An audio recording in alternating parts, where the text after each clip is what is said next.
Hi, my name is Scott Yaris from Stuttering Therapy Resources. This month, in honor of Better Hearing and Speech Month, we're going to be presenting a series of brief videos highlighting key issues in the treatment of children who stutter. This first video is going to focus on the needs of children who stutter who are being bullied because of their speaking difficulties. And we're doing this in honor of our publication just last week of our newest set of materials aimed at helping kids who stutter minimize the effects of bullying. These new materials include a book for speech-language pathologists that will help children on your caseload reduce the effects of bullying. That book was published in conjunction with 3 workbooks that help everybody in the child's environment become involved in reducing the effects of bullying. The first workbook is for the kids themselves, and it's something that they work through in therapy with you.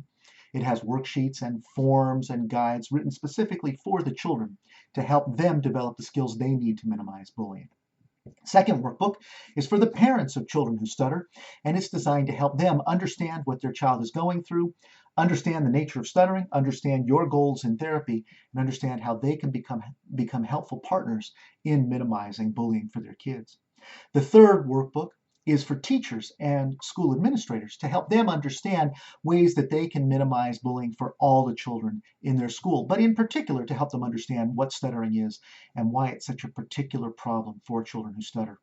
That's the topic I want to address today, is the reason that bullying can be so challenging for children who stutter.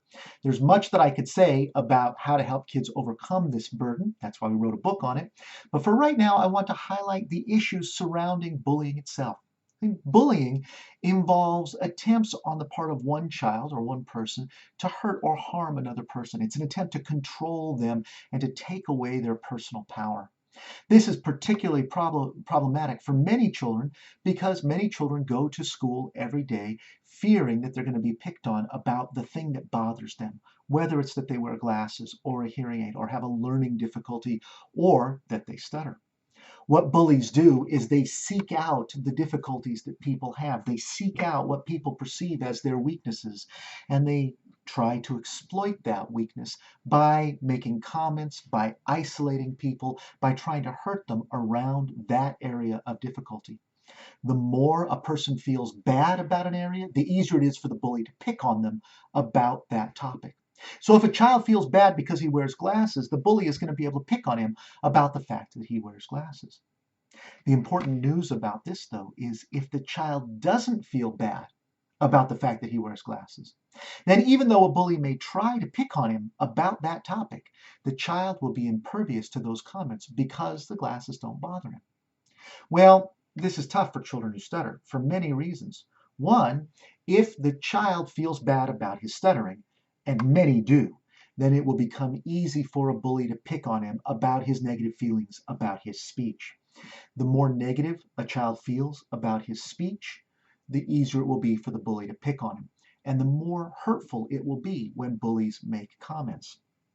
Well, this gives us a hint into one of the many things that we can do to help children who stutter who are being bullied.